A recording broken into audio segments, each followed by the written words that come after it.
Hi, Assalamualaikum warahmatullahi wabarakatuh. My name is Makira Maula Ismail, s50331. It is how to control microsporidian parasite in shrimp farms. A type of microsporidian parasite is severely affecting aquaculture in Asia. This report by Dr. Stephen Newman addresses best practice in reducing the pathogen. Taken from the Global Aquaculture Advocate, a Global Aquaculture Alliance publication. Enterocytosone hepatopene (EHP), a microsporidian parasite that is culture widely found in Asia and other parts in the world, is affecting aquaculture productions by severely retarding the growth of culture shrimp.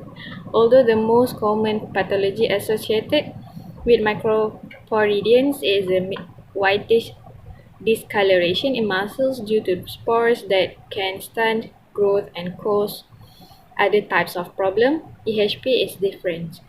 It infects the tubules of the hepatopancreas in shrimp, which damage the ability of this critical organ to gain nutrition from feed. It is widely understood that EHP does not cause mortality but heavily limits growth.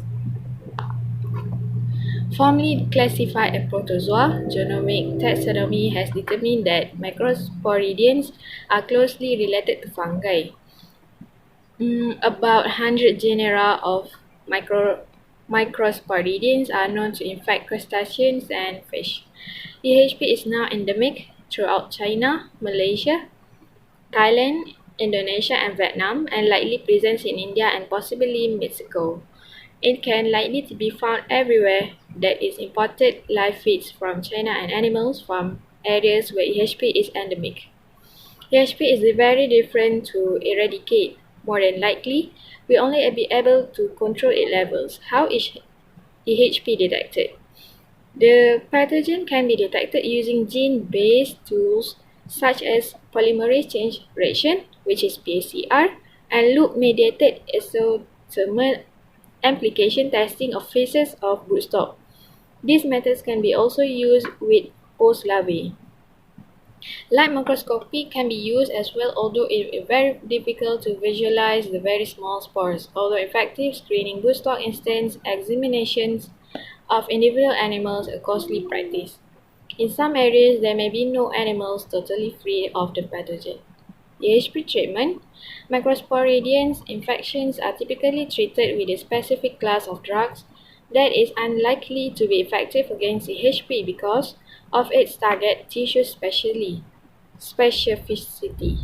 Dealing with the problems entails a three-pronged strategy incorporating biosecurity in the hatchery, proper pond preparations, and proper ponds management during the growth cycle. Total eliminations of microsporidians may be possible.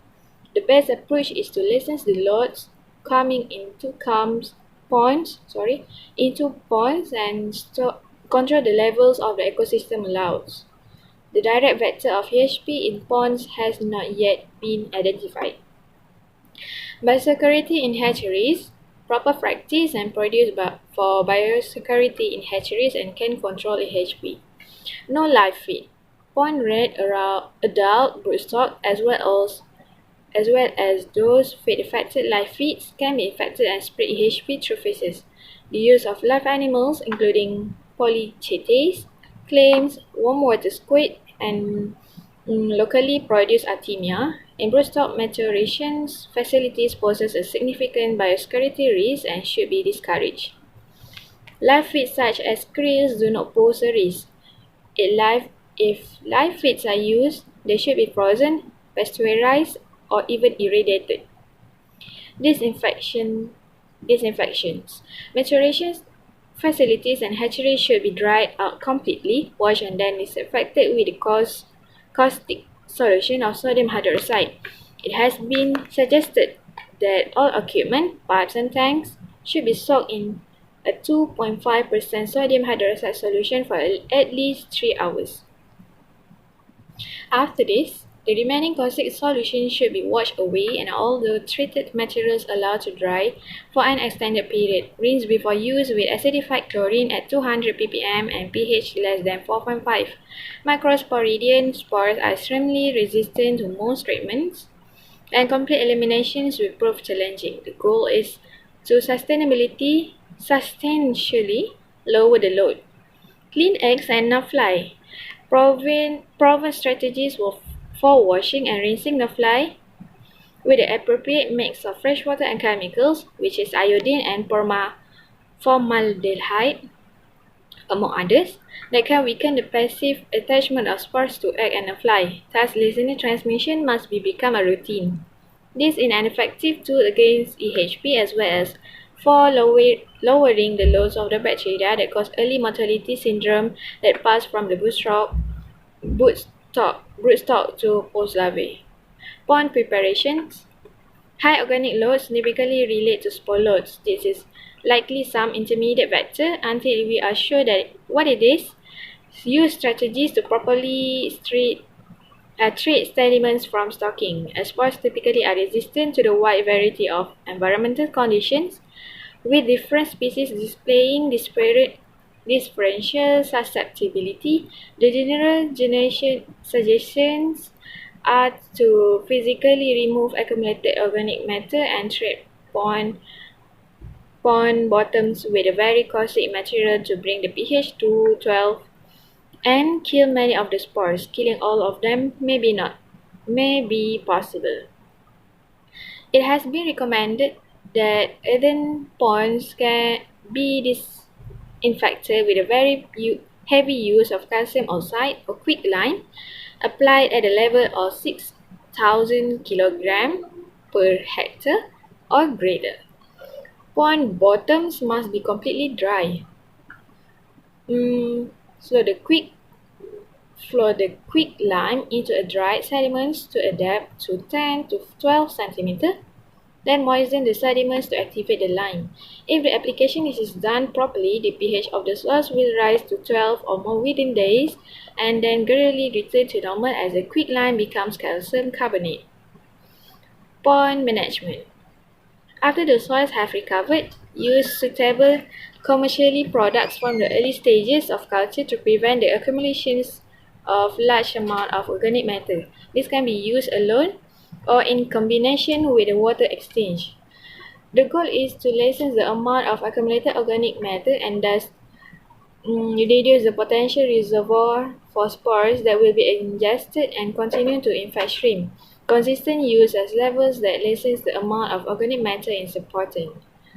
Perspective. Reducing the loads of spores in this production environment by reducing their false vertical transmission as a result of contaminated surface due to the spawning, in combination with aggressively limiting the reservoirs for spores, will reduce the severity of EHP.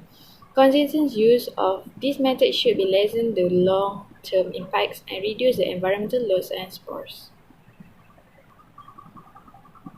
Next, how to survive from early mortality syndrome, which is EMS.